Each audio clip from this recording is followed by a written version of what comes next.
qui est important, pour lequel, je vais dire,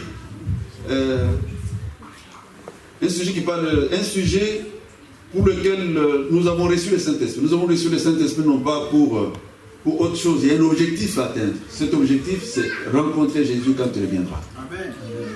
Nous allons donc lire dans les Actes des Apôtres, chapitre 1er,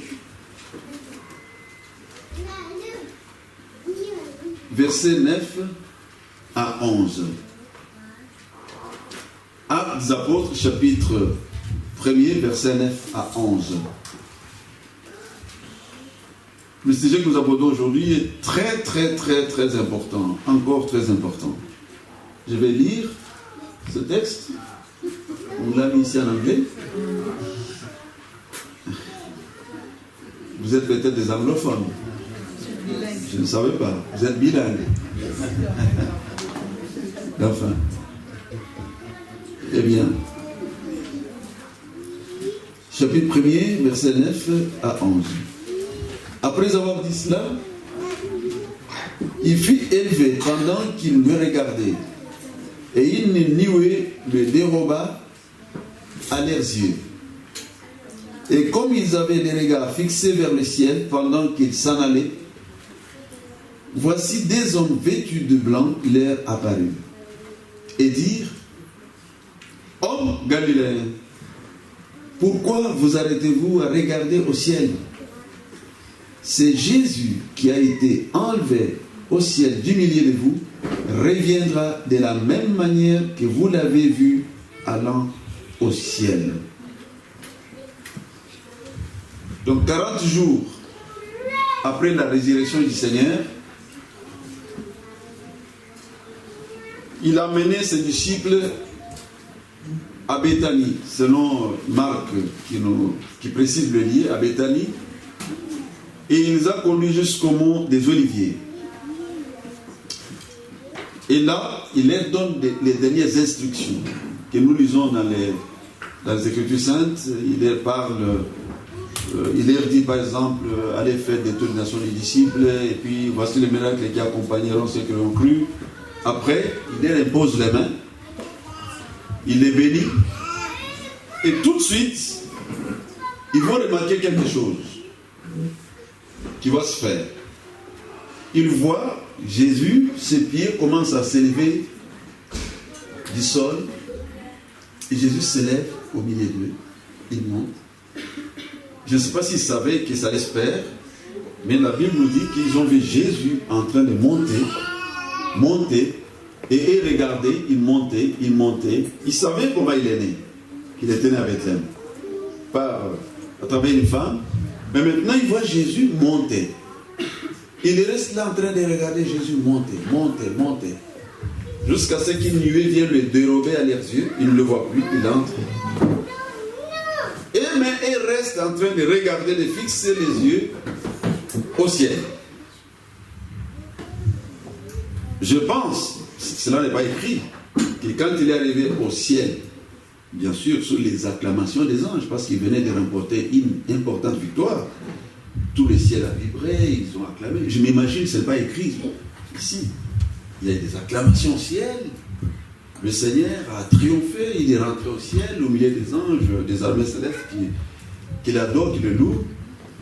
Et puis, il regarde sur la terre, il voit toujours ses disciples comme en extase, toujours les yeux rivés sur cette tracée, sur là où le Seigneur est monté, il reste toujours les yeux tournés vers le ciel.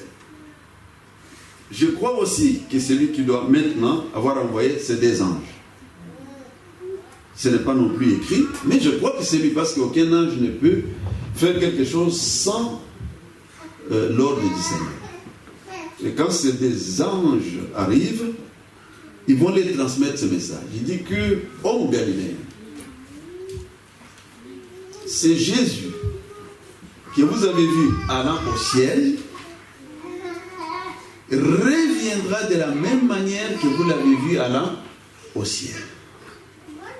Amen. Un message important. Et sur base de cette déclaration des anges, j'ai intitulé notre message, Jésus-Christ reviendra de la même manière qu'il est monté au ciel. Il reviendra de la même manière qu'il est monté au ciel. C'est ça le sujet de notre message.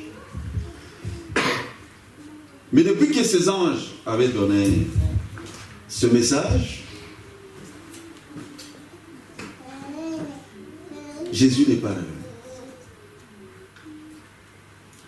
Je crois, au premier siècle, ils ont attendu, ils ont longtemps attendu le retour du Seigneur. Il n'est pas revenu. Durant toutes les générations passées, il n'est pas revenu non plus. Vous savez, Jésus est monté au ciel en l'an 33 de notre ère. L'an 33 de notre ère que Jésus est monté au ciel. Depuis cette date jusqu'à ce jour, nous totalisons combien d'années jusqu'à cette année 2017? Vous avez les calculettes? Nous totalisons combien d'années? De l'an 33 jusqu'à ce jour, 2017. 1987. 1987 ans. 1987 ans? C'est pas 1984 ans? 1987 ans, 1984 ans? 84 ans. 84 ans. 1984 ans, Jésus n'est pas encore revenu. Est-ce que les anges ont menti?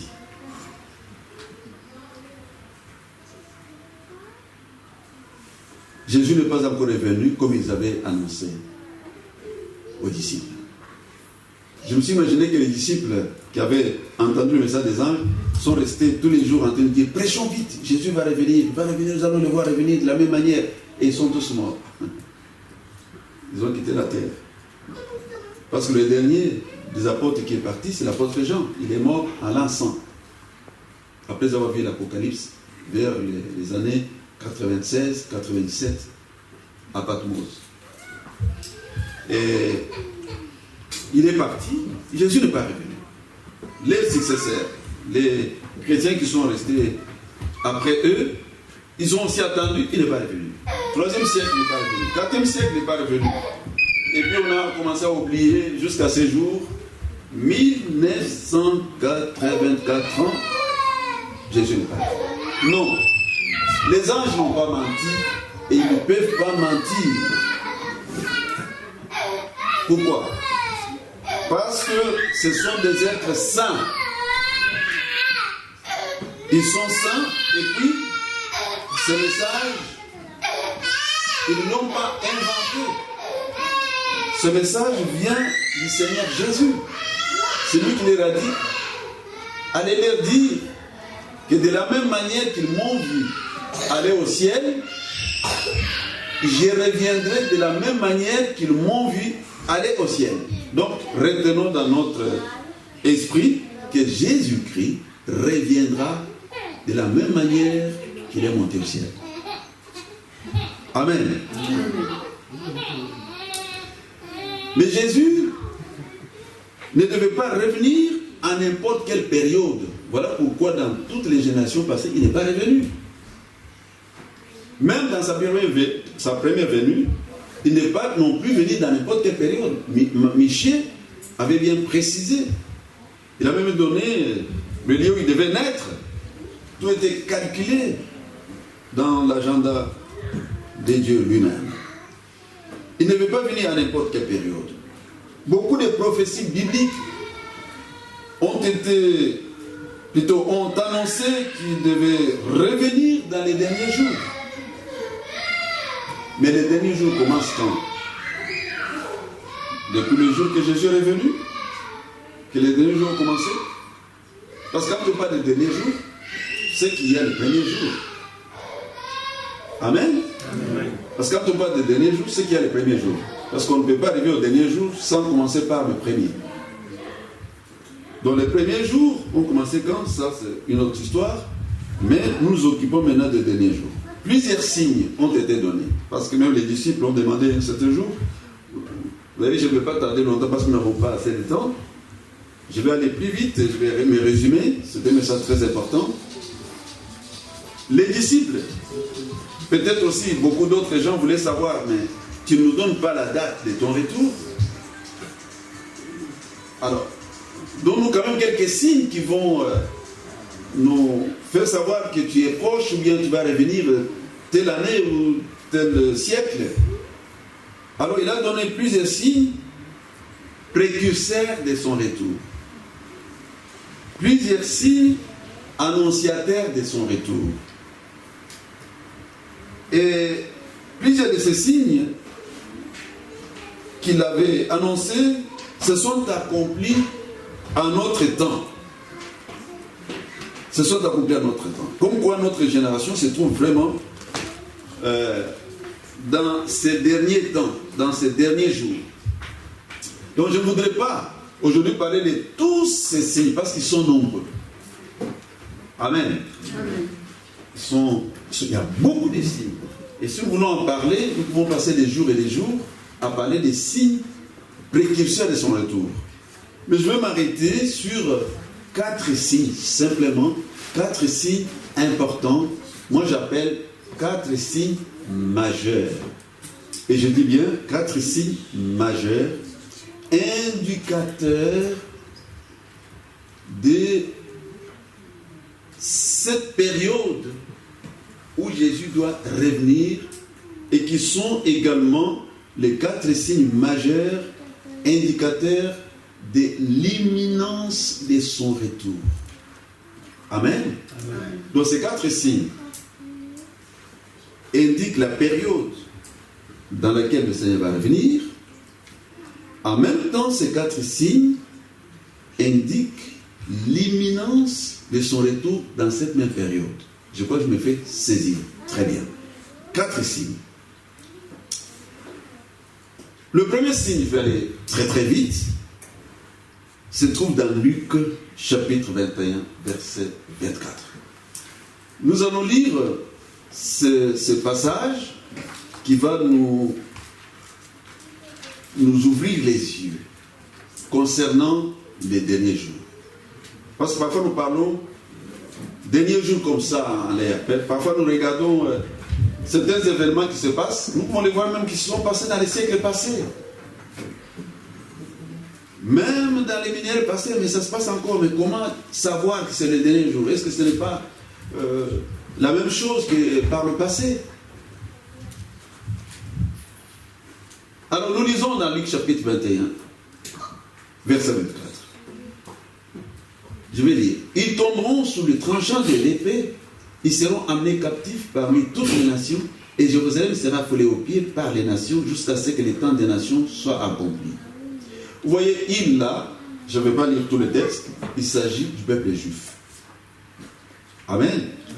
Il s'agit du peuple juif, mais je ne veux pas parler ici longuement sur le peuple juif. Il y a une phrase qui m'intéresse dans ce texte, c'est la phrase « jusqu'à ce que le temps des nations soit accompli ».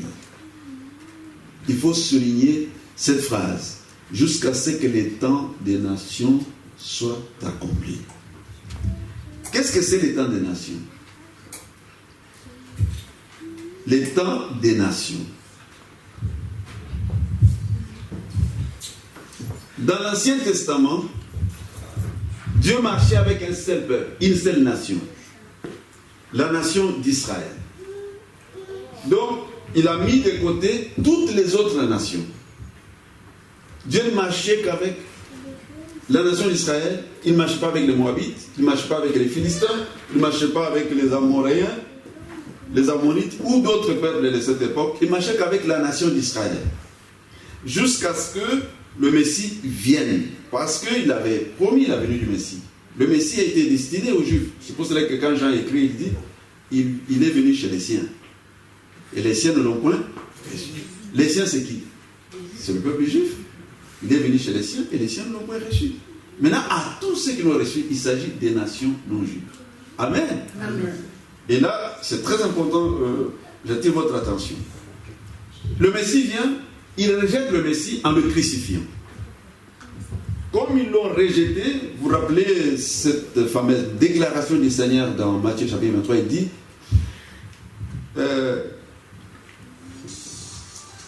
qu'est-ce qu'il dit exactement dans Matthieu chapitre 23? Il dit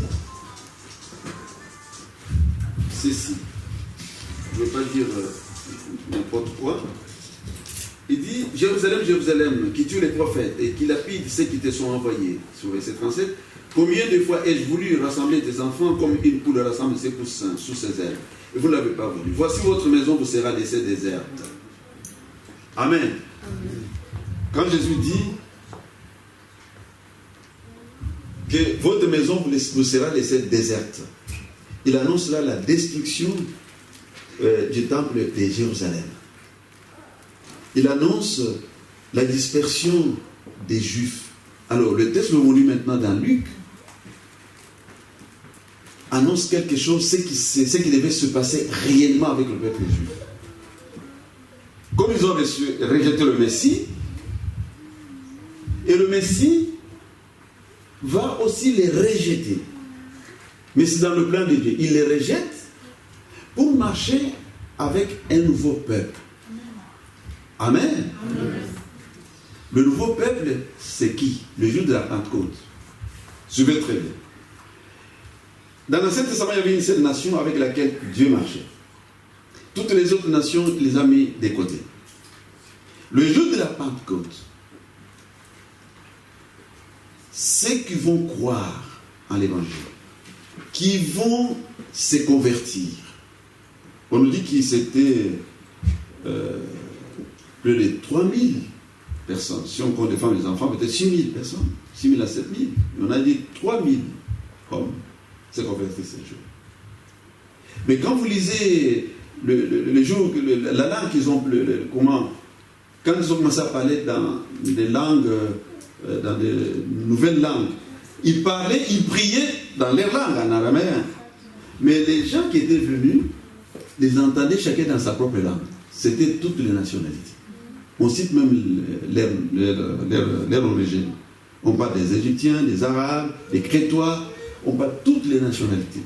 Donc, ce jour-là que l'Église est née.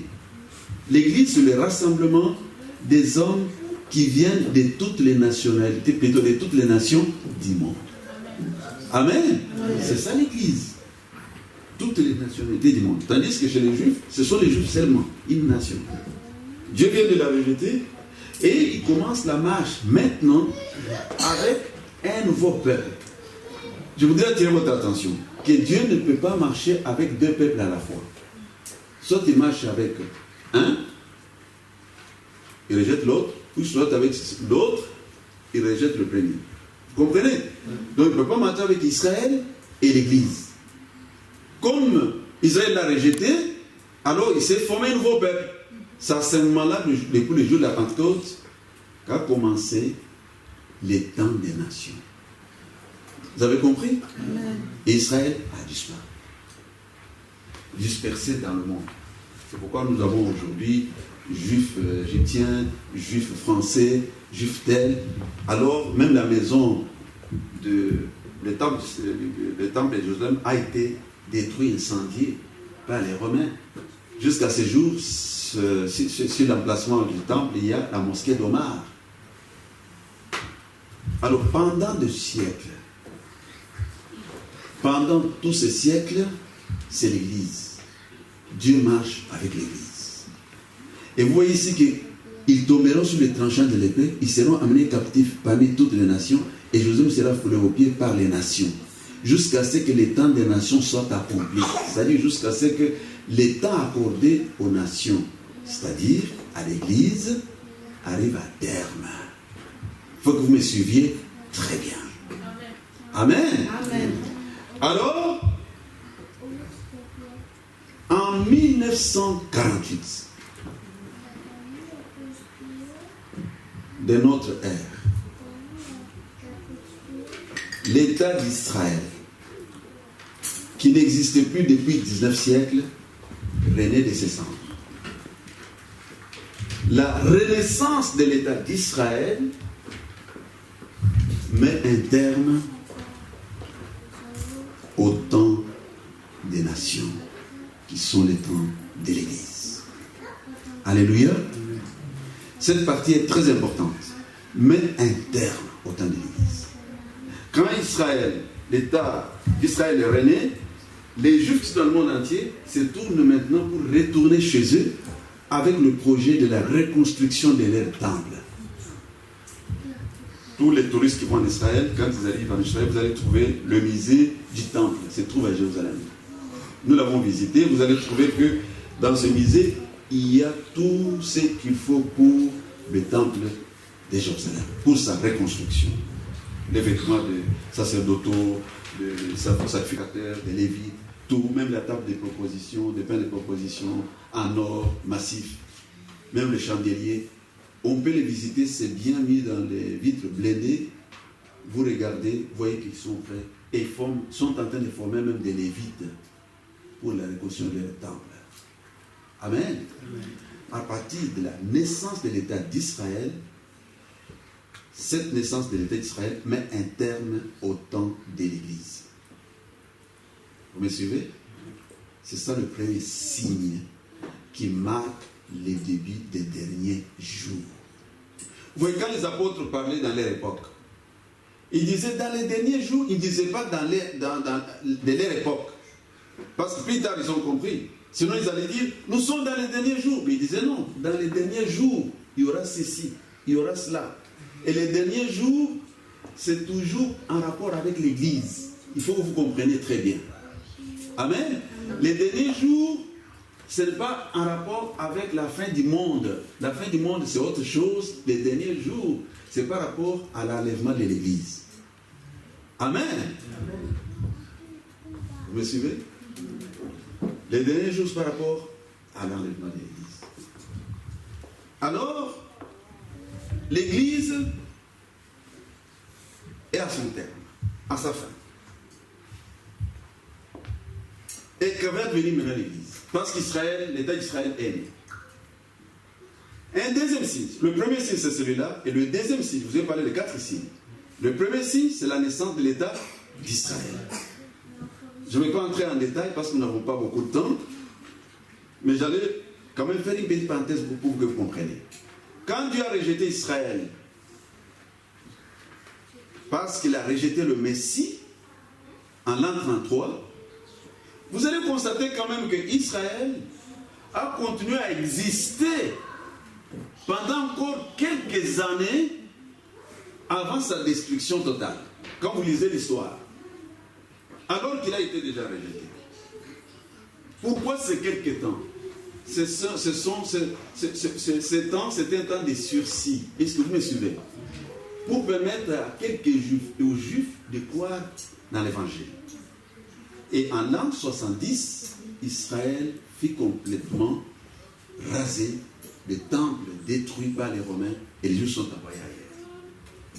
Les temps de l'Église sont terminés depuis la naissance de l'État d'Israël. Nous vivons aujourd'hui dans la période de sursis. Vous me suivez toujours? Amen. Période de sursis. Et le deuxième signe, c'est l'apparition dans l'Église, ça je vais aller plus vite, l'apparition dans l'Église, parce que l'Église est à la fin, des faux Christ et des faux prophètes. Ça c'est le deuxième signe. Quand vous lisez dans Matthieu 24, verset 5, et puis verset 24 à 25, le Seigneur précise, c'était en rapport avec la question qui lui a été posée par les disciples qui lui ont demandé, dis-nous quand cela arrivera-t-il, quel sera le signe de ton avènement et de la fin du monde? Le signe de ton avènement d'abord et puis de la fin du monde. Il commence à parler. Et quand tu parles, au verset 5, il dit ceci, car plusieurs viendront sous mon nom, disant c'est moi qui suis le Christ, et ils séduiront beaucoup de gens. J'aimerais que vous suivez avec attention ce que je vous dis aujourd'hui. Il parle car plusieurs viendront sous mon nom, disant c'est moi qui suis le Christ. Remarquez bien, il ne dit pas c'est moi qui suis Jésus-Christ. Il ne dit pas ça.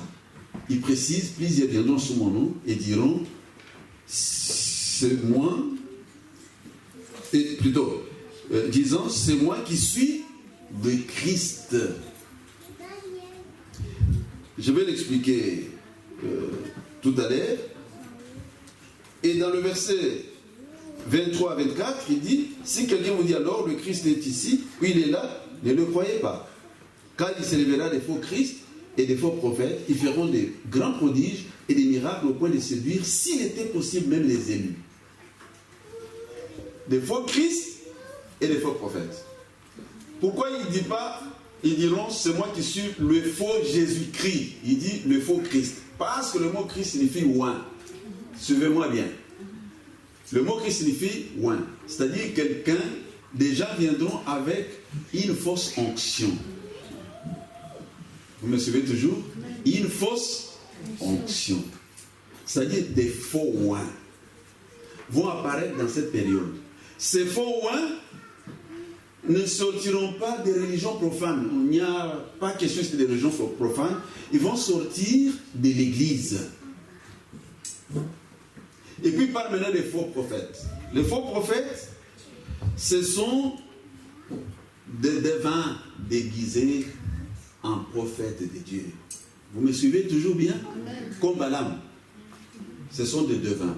Pourquoi? Parce que les prophètes, le ministère des prophètes dans l'Église fait partie des 5 ministères des Éphésiens. Ce ministère-là, il est différent du ministère de l'Ancien Testament parce que les prophètes de l'Ancien Testament sont appelés les prophètes voyants. En hébreu, mantis, ce sont 2 voyants. Des prophètes voyants de l'Ancien Testament. Ce ministère de prophètes de l'Ancien Testament s'est terminé avec Jean-Baptiste. Vous me suivez bien? Dans l'Église, le ministère des prophètes, c'est le ministère des gens qui ont le don des prophéties. Mais le plus souvent, ces gens sont des prédicateurs. Alléluia. Amen. Vous me suivez bien? Amen. Ce sont des prédicateurs. Mais leurs prédications sont toujours tournées vers, je ne sais pas comment dire, les prédications révèlent les secrets. Les prédications peuvent annoncer même l'avenir. Les prédications sont tournées vers l'avenir. Vers dévoiler les secrets des gens. Tu ne sais pas, il prêche, mais tu dis, mais est-ce qu'il lui a dit mon problème? Je me rappelle qu'un jour je prêchais dans une église, après le culte, une maman est venue me voir, il m'a engueulé. Je l'ai regardé toujours. Il m'a engueulé, il y a très longtemps, en Afrique. Il m'a engueulé. Vous, ça c'est quelles églises ça?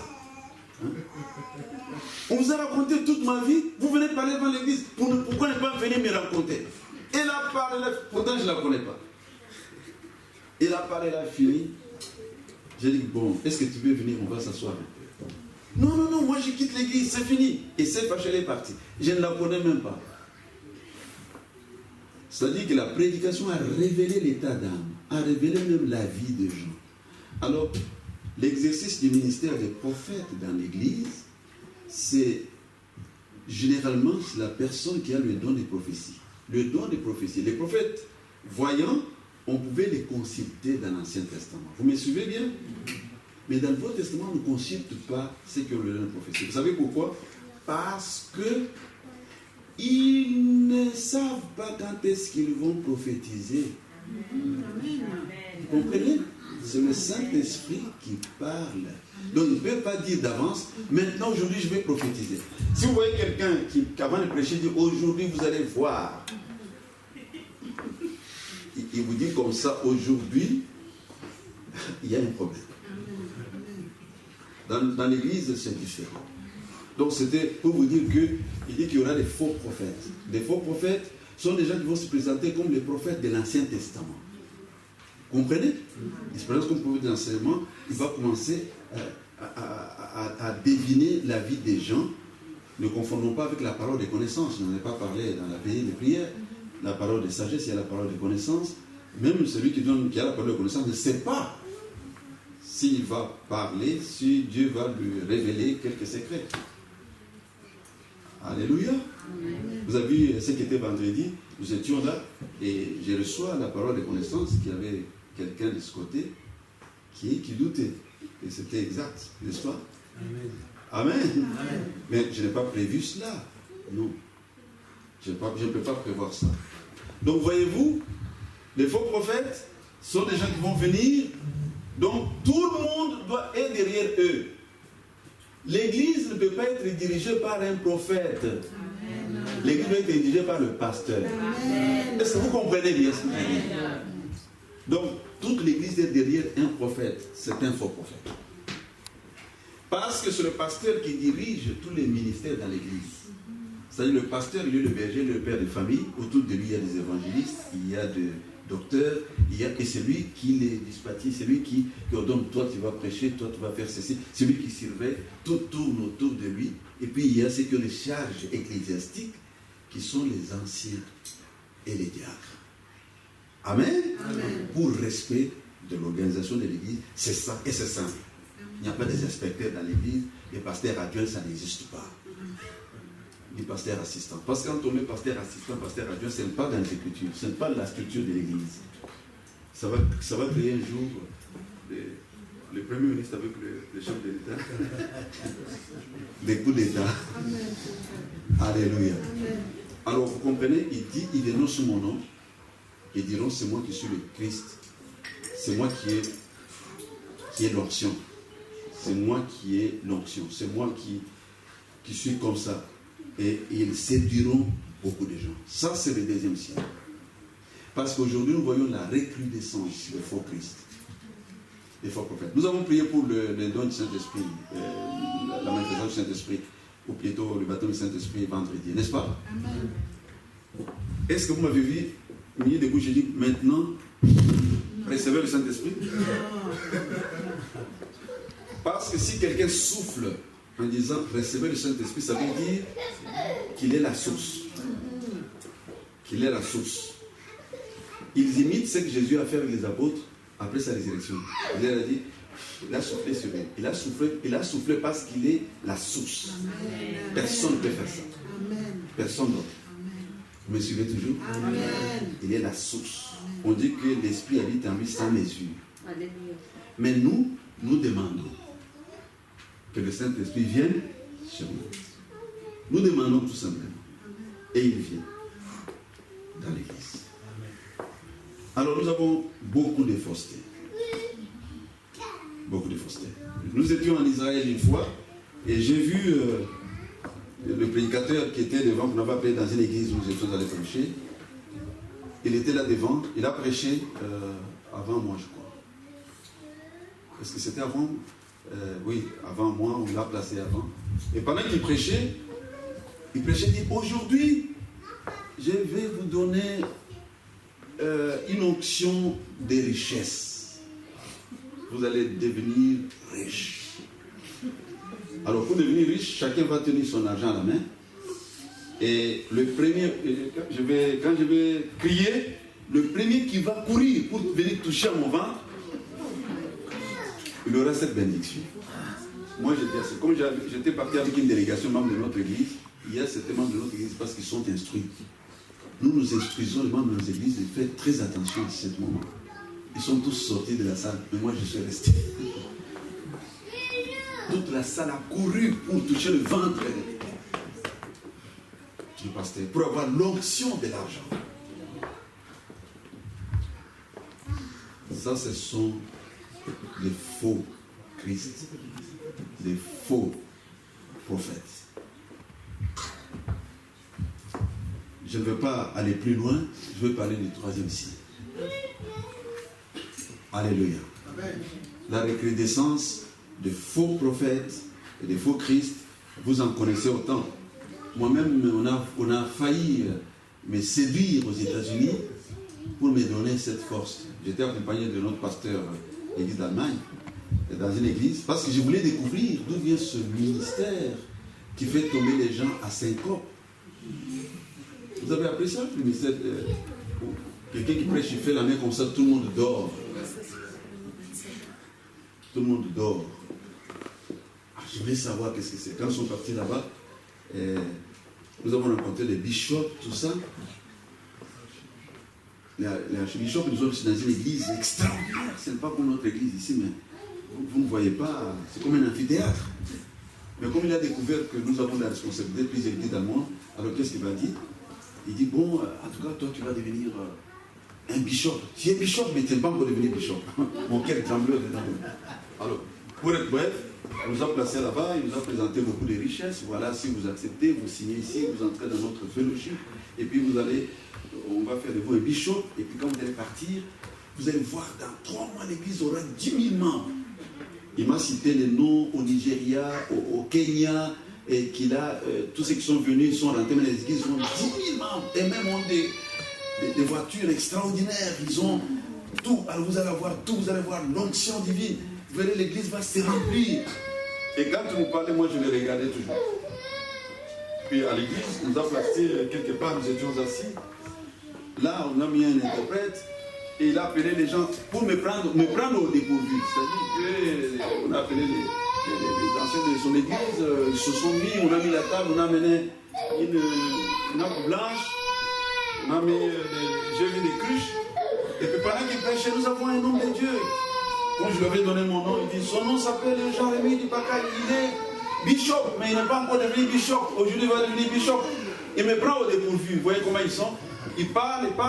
Il dit, mettez-vous debout, maintenant il va descendre. On a appelé les caméramans, un banquet, tout organisé sans que je sache. Les journalistes, j'ai allongé mes pieds, mes jambes. J'étais assis quelque part, j'ai allongé mes jambes, j'ai croisé comme ça. Ils ont appelé. J'ai dit, Seigneur, qu'est-ce que je suis venu faire dans ce lieu? Qu'est-ce que je suis venu faire? Ils ont parlé. Il était très fâché, comme il a vu que je ne descendais pas. Alors, on a ramené toutes choses. Il y avait un bidon d'huile, tout ça, d'onction. Vous apprenez que dans les églises, il y a maintenant un bidon d'huile. On verse chez les gens, ainsi de suite. Ce n'était qu'un symbole dans l'Ancien Testament. Dans le Nouveau Testament, on n'a plus besoin de ça. Jacques en avait parlé. Et même quand Jacques parle, il dit que ce soit les anciens. Ce n'est pas tout le monde. Ce sont les anciens dans l'église qui doivent oindre. Mais ce n'est pas lui qui guérit. N'a pas d'effet, comment on appelle en français? C'est vous qui êtes des français. Et l'effet curatif. Hein? Oui. L'effet curatif? Oui, l'effet curatif. Donc guérir. Non, ça n'a pas l'effet curatif. C'est tout simplement pour susciter la foi. Amen. C'était ça. Donc les gens... Ils ont mené les petits trucs, je suis sorti dans la salle par la porte dérobée, ils sont restés dans la confusion, ils étaient très fâchés, parce que j'ai dit non, personne ne m'imposera les mains, ni de cette façon. Faites très attention de faire imposer les mains par les gens que vous ne connaissez pas. Amen. Laissez-vous imposer les mains par votre pasteur. Faites très attention de vous laisser imposer les mains par des gens. Est-ce qu'il y en a déjà qui se sont fait imposer les mains quelque part ici, dans la salle? Ailleurs? Il faut regarder, il faut voir le pasteur pour qu'il parle avec vous et qu'il puisse l'enseigner. Le troisième signe, c'est dans Luc 17.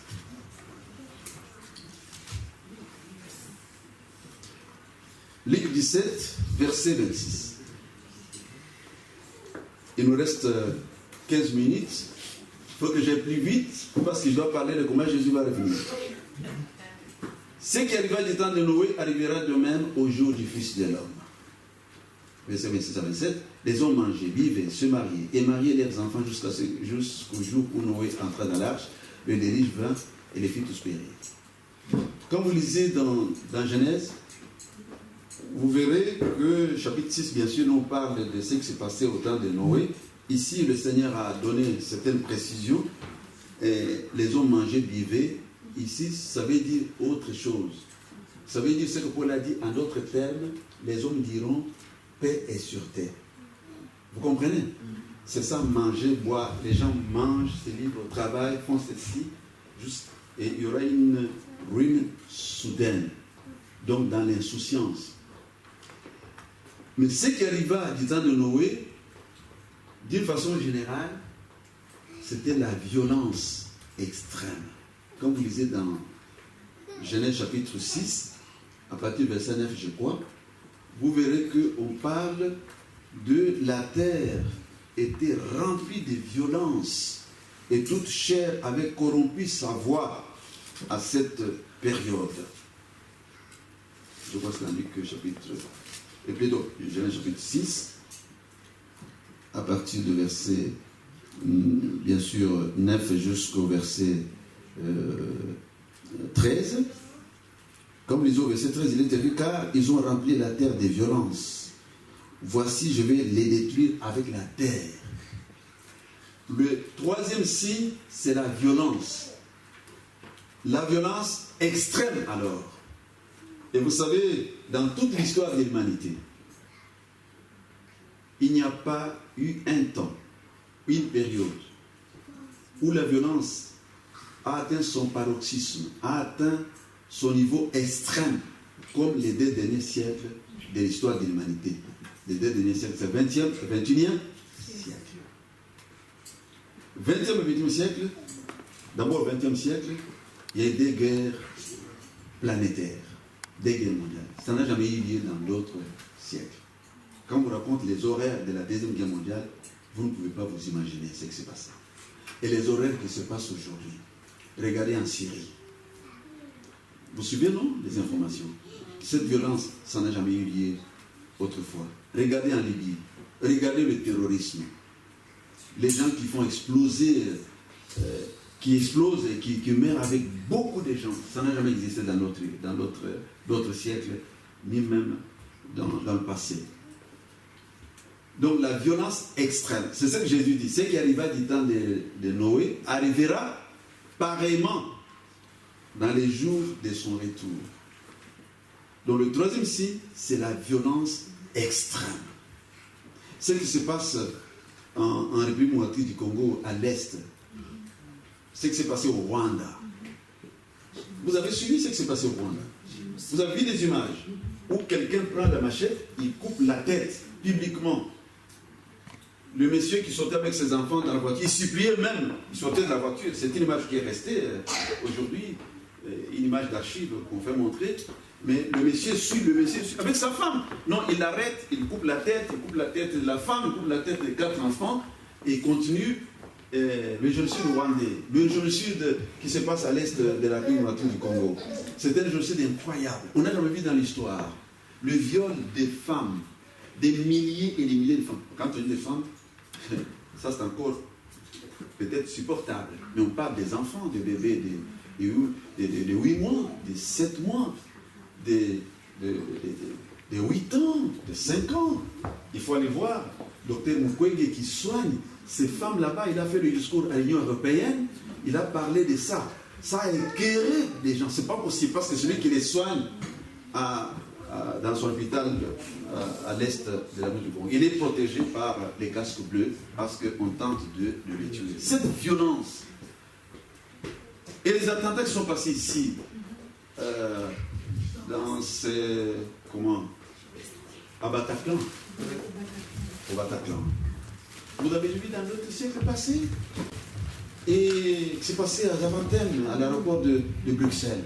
Ces jours-là, vous savez, je devais prendre l'avion avec le pasteur Jacques pour aller au Canada. Le jour où il y a eu des attentats à Zaventem.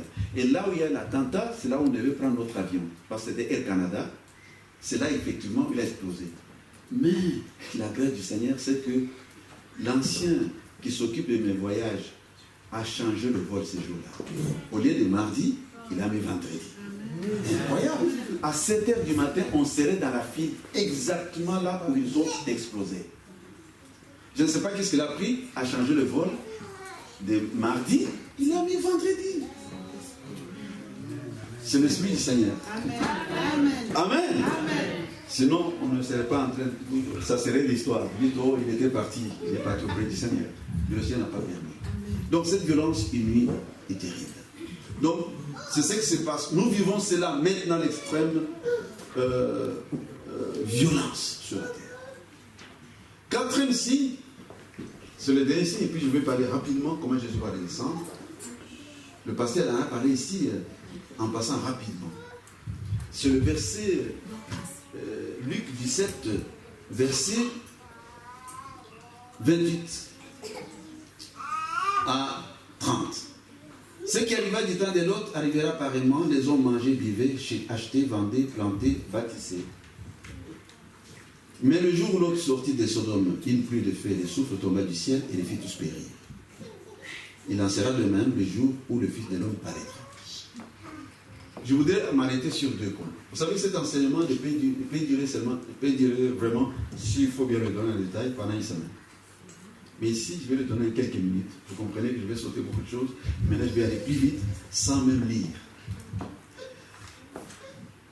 Ici, vous allez constater quelque chose. Dieu, quand il a vu d'abord la violence du temps de Noé extrême, qu'est-ce qu'il a fait? Il a décidé de frapper la terre à cause de la violence qui avait atteint son paroxysme, sa sommité. Mais avant de frapper, qu'est-ce qu'il fait? Il va enlever Noé et sa famille, il va les mettre à l'abri dans l'arche. Vous suivez bien? Amen. Maintenant, quand vous lisez au temps de Lot, ce n'est pas la violence. Ici, au temps de Lot, c'est l'immoralité extrême. Vous savez, c'est à Sodome et Gomorrhe où habitait Lot que le péché d'homosexualité a été inventé. Et toutes les autres dépravations de mœurs, tous les autres actes d'immoralité violente, extrême, que je ne vais pas citer ici avec ma bouche. Vous me suivez? La pédophilie, l'homosexualité, cela a provoqué le courroux de Dieu, la colère de Dieu. Nous avons appris qu'en Espagne, dernièrement, il y a eu un rassemblement qu'on appelle comment? Gay? Pourquoi toujours dire en anglais? Il faut dire en français.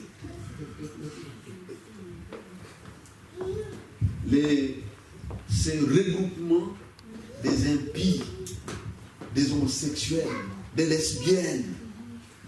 Vous savez, maintenant, ils sont même plus nombreux dans le gouvernement. Pour devenir chef de l'État, il faut les accepter.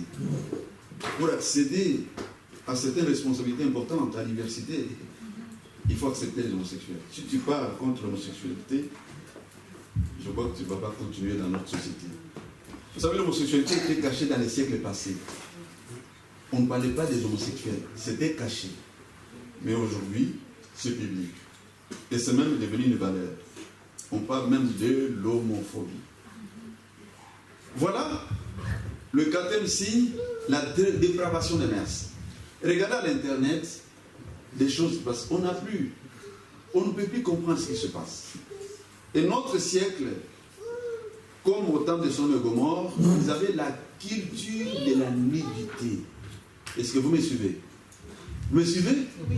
La culture de la nudité était à Sodome et Gomorrhe.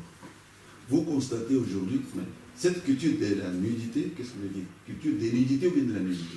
Culture de la nudité? La culture de la nudité très prononcée chez les femmes. Vous me suivez toujours? Très prononcée chez les femmes. Donc il faut se dénuder. Donc c'est la valeur. Quand la femme se dénude, c'est la valeur. Il doit montrer sa forme. Et même si elle s'habille, il faut que cette forme soit visible. Et c'est ce qui est à la mode aujourd'hui. C'est ce qui est à la mode aujourd'hui. Et la conséquence, c'est quoi? Ce sont les infidélités. Alléluia. Vous êtes devenus trop calmes. Donc voilà, cela est arrivé dans notre siècle, en notre temps. Mais,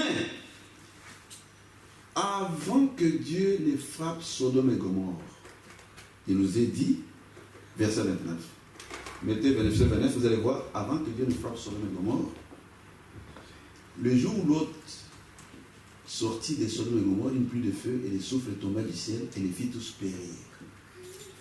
Amen. Amen. Le jour que l'autre sortit, Dieu frappa.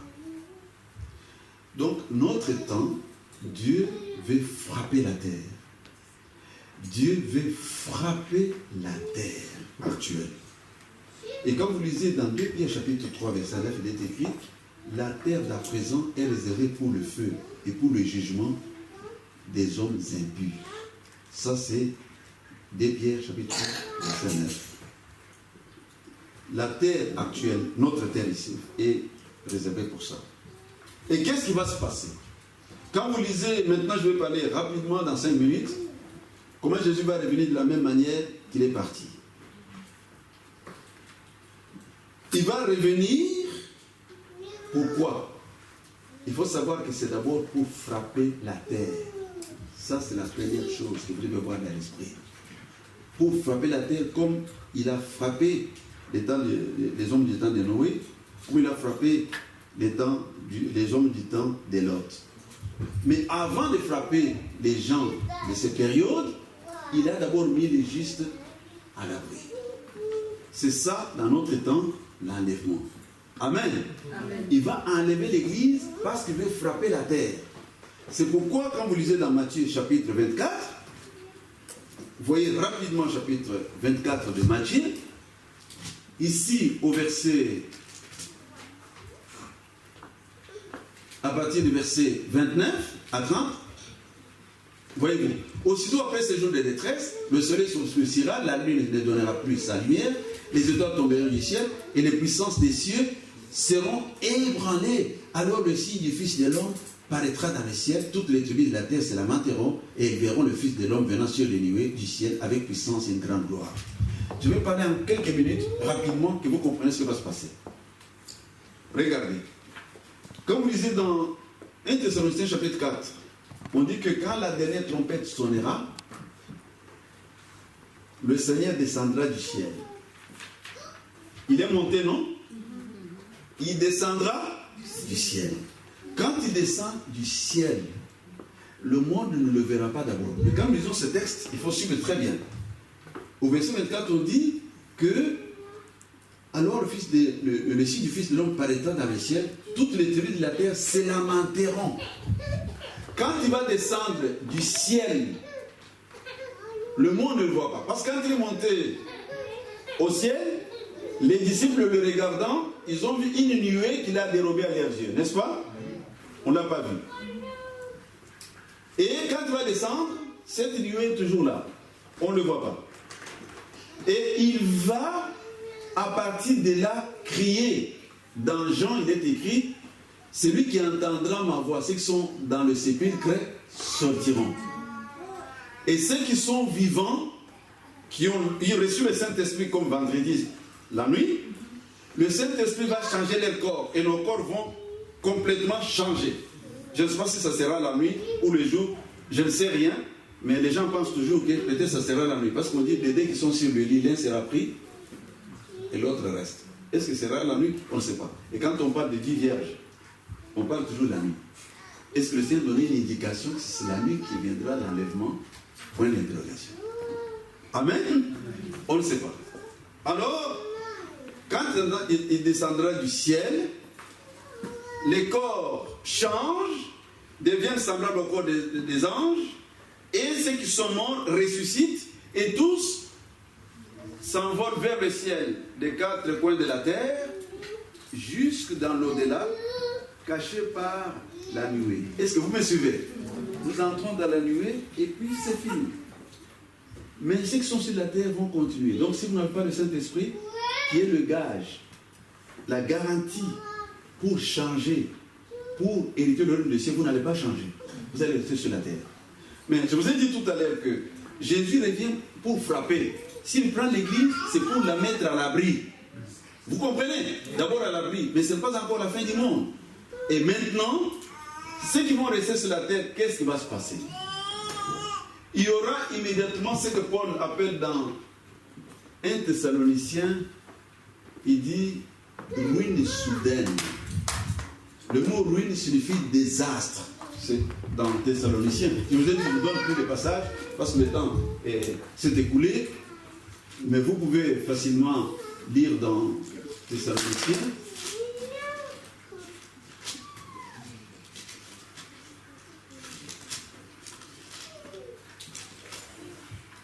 Voilà, 1 Thessaloniciens, bien sûr, chapitre 5, verset 3. Quand les hommes diront paix et sûreté, alors ils nous ruine soudain, laissez prendra comme les données de l'enfantement surprennent la femme enceinte et n'échapperont point. la description que nous avons lue dans Matthieu chapitre 24, tout à l'heure, que le soleil s'obscurcira, les étoiles tomberont du ciel. Est-ce que vous comprenez? Le soleil s'obscurcira. La lune fera quoi? La lune changera. Attendez, il faut lire tous les passages sans ajouter quelque chose qui n'est pas dit. Il est écrit: aussitôt après ces jours de détresse, le soleil s'obscurcira, la lune ne donnera plus sa lumière, les étoiles tomberont du ciel. Ça montre quelque chose qui va se passer de très grave dans l'univers en ce moment-là. Daniel chapitre 12, premier verset en parle. Il appelle cela détresse, qui n'a jamais existé depuis que le monde existe jusqu'à cette période-là. Il appelle ça détresse. Et Paul appelle ruine. Ça va devenir soudainement, on ne se prépare pas. Dans Matthieu, toujours chapitre 24, quand vous lisez au verset 44, il est écrit, je demande qu'on puisse projeter ça, c'est très important, verset 44, c'est pourquoi vous aussi tenez-vous prêts, car le Fils de l'homme viendra à l'heure où vous n'y penserez pas. C'est-à-dire que Jésus, quand il va venir, il n'y aura pas un événement qui va me mettre la puce à l'oreille pour nous dire, maintenant Jésus va venir, je vais me repentir. Non! Quand le monde dira paix sur la terre, c'est-à-dire que les gens mangent, boivent, ils vont dans des fêtes, tout est calme, même s'il y a la violence. Au temps de Noé, c'était comme ça. Il y avait la violence, mais les gens mangeaient, buvaient, bâtissaient, ils étaient tranquilles. Aujourd'hui, c'est la même chose. Il y a le terrorisme, les gens sont vacants leurs occupations, calmement. À l'ère où les gens n'y pensent pas, il n'y aura pas quelque chose qui va nous signaler, maintenant Jésus arrive. Non, à l'ère où nous n'y penserons pas, on va constater tout simplement que les tombeaux sont vides, certains tombeaux sont vides, et puis il y a des gens qui ont disparu par-ci par-là sur la terre. Ça sera constaté. Et lorsque l'autre est sorti, le feu est tombé sur Sodome et Gomorrhe, lorsque l'église est enlevée, il y aura un désastre qu'on appelle dans les Écritures saintes détresse. Et pourquoi? Vous avez lu ici, on dit que le signe du Fils de l'homme va apparaître et les gens vont se lamenter. Toutes les tribus de la terre vont se lamenter. Vous lisez ça, non, dans chapitre 24. C'est quoi? De quoi s'agit-il? Parce que quand vous lisez dans Amos chapitre 5, il est écrit que ce jour-là, c'est un jour des ténèbres, jour d'obscurité, et non jour de lumière. C'est-à-dire même l'univers sera noir. Le soleil va s'éteindre. L'obscurité va remplir le monde entier. Les gens vont pleurer. Les gens vont souffrir. Les gens vont courir de gauche à droite. Pourquoi? Parce qu'il y aura un désastre. Mais quand on lit la description de ce que le Seigneur a dit, ça nous fait comprendre qu'il s'agit réellement d'une guerre nucléaire. Est-ce que vous me suivez bien? Alléluia. La guerre nucléaire va pouvoir endommager dans l'univers par des armes thermonucléaires qui seront lancées, déranger les trajectoires des planètes, des astres, des comètes, des astéroïdes. Vous me suivez toujours?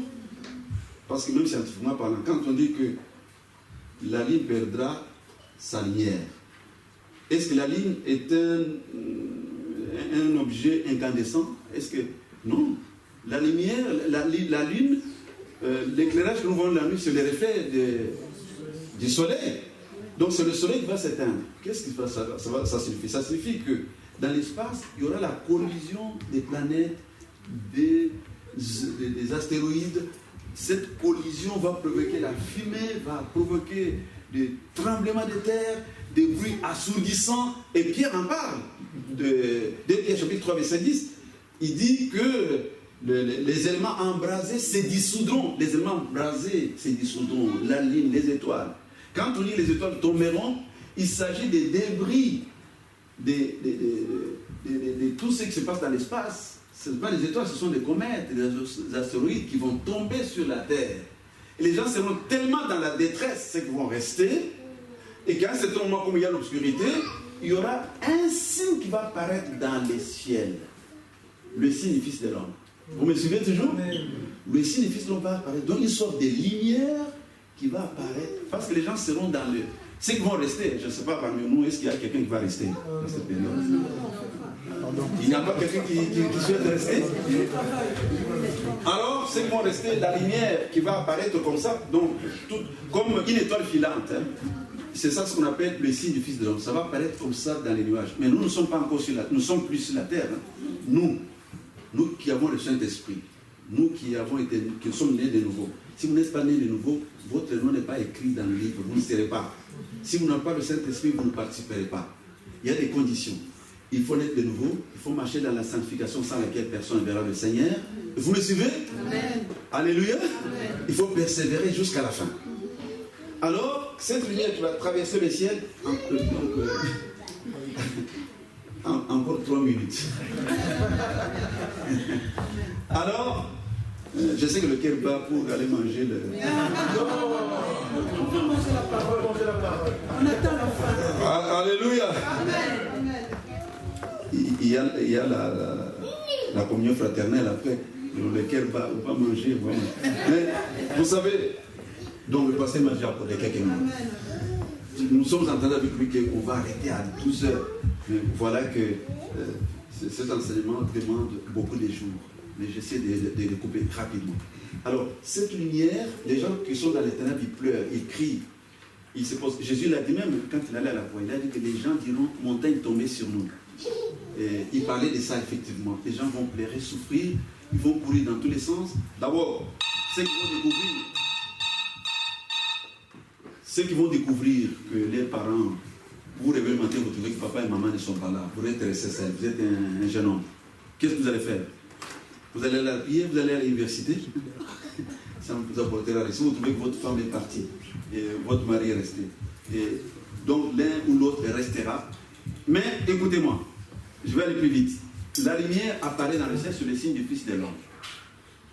Quand ce signe du Fils de l'homme apparaît dans le ciel, une lumière sort, tous les habitants restés vont commencer à crier, à se lamenter, à pousser des gémissements. Vous savez pourquoi? C'est ce qui est écrit. Quand le Fils de l'homme apparaît, toutes les tribus de la terre se lamentent, gémissent.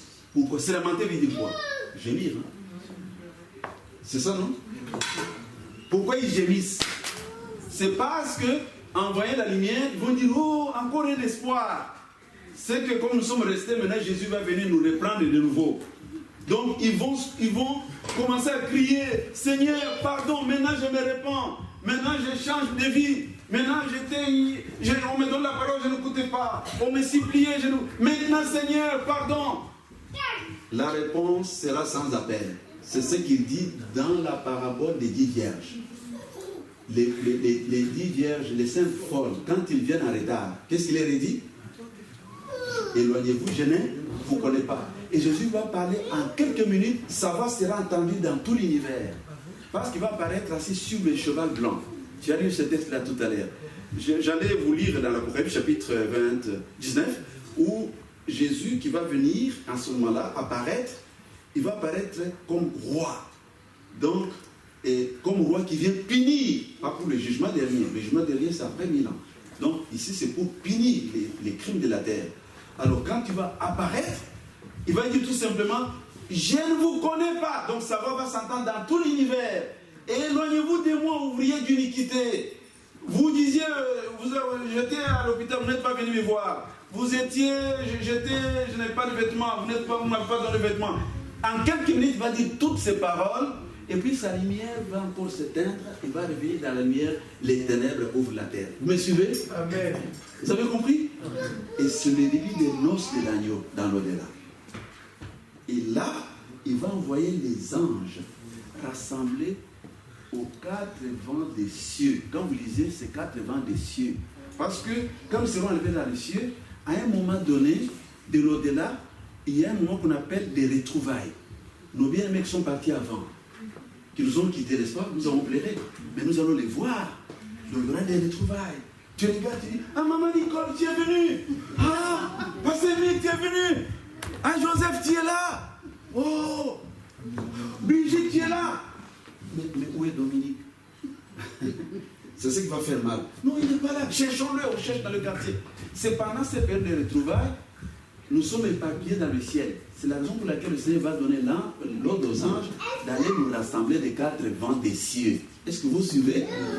Alléluia. Donc il nous rassemble autour de son trône pour les noces de l'agneau. La fête dans le ciel. Mais sur la terre, la frappe. La frappe. Ceux qui sont restés. La frappe. Pendant 1000 ans, nous mangeons. Nous nous réjouissons. Nous regardons Abraham. Nous regardons Élie. Vous savez, nous avons lu leur histoire. Mais au dernier jour, quand nous serons là-bas, on sera crié d'aller courir. Abraham, au Père Abraham, c'est toi. Marie-Mère de Jésus, c'est toi. Oh, c'est toi, Élisée. Oh, c'est toi, Amos. C'est toi, apôtre Paul. C'est toi, tel. Oh là là, c'est merveilleux. Mais où se trouve Irène?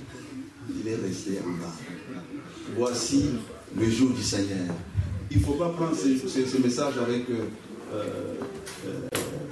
il faut le prendre avec toute l'importance. Le Seigneur revient bientôt. Répentez-vous, cherchez le Seigneur de tout cœur. Que les souffrances ne vous éloignent pas de Christ. Que les problèmes de la vie ne vous éloignent pas de Christ. Attachez-vous au Christ. Le Seigneur revient bientôt. D'ailleurs, je me suis posé cette question pour terminer. Ça c'est notre chapitre que je n'aborde pas ce matin. Est-ce que la marque de la bête a-t-elle déjà commencé? C'est une question. Je ne dis pas que ça a déjà commencé. Est-ce qu'elle a déjà commencé? Alléluia. Nous vivons dans des temps très difficiles. Cherchez le Saint-Esprit. Persévérez dans la foi. On a commencé ici les programmes de l'Église. Nous avons réunion tel jour. Nous avons réunion tel jour. Nous avons réunion tel jour. Nous avons ceci. Mais lorsqu'on annonce ces réunions, toi tu es assis chez toi, tu dis non, moi je ne serai pas. Moi je ne ferai pas ceci. Quand la dernière trompette sonnera, la dernière, quand on parle de la dernière, c'est qu'il y a d'autres trompettes. L'ange sonne, ceci c'est fait. L'ange sonne, ceci c'est fait. L'ange sonne, ceci c'est fait. Dans le monde, et la dernière trompette sonne, l'enlèvement de l'Église. Que Dieu bénisse cette parole dans vos cœurs. Est-ce que dans l'assemblée, il y en a ceux qui croient qui vont aller au ciel, qui vont rencontrer le Seigneur, qui vont faire l'enlèvement? C'est son lève la main, lève la main. Qui est sûr? Vous êtes sûr? Qui est vraiment très sûr? Si quelqu'un est très sûr, il se tient debout vite, plus que les autres.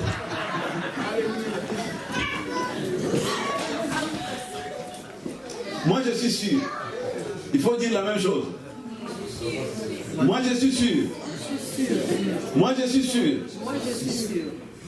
Si tu es sûr, est-ce que ton nom est écrit dans la Bible de vie? Amen. Qui croit que son nom est dans la Bible de vie? Tout le monde.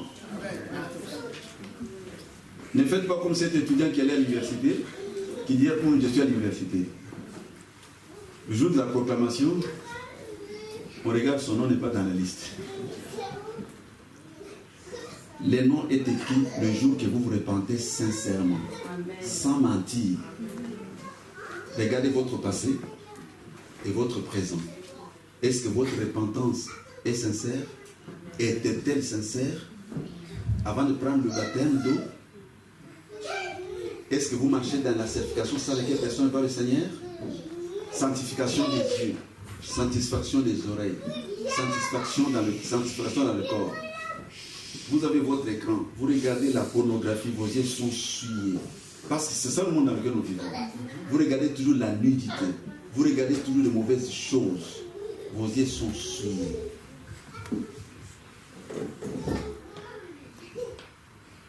Lèvons-nous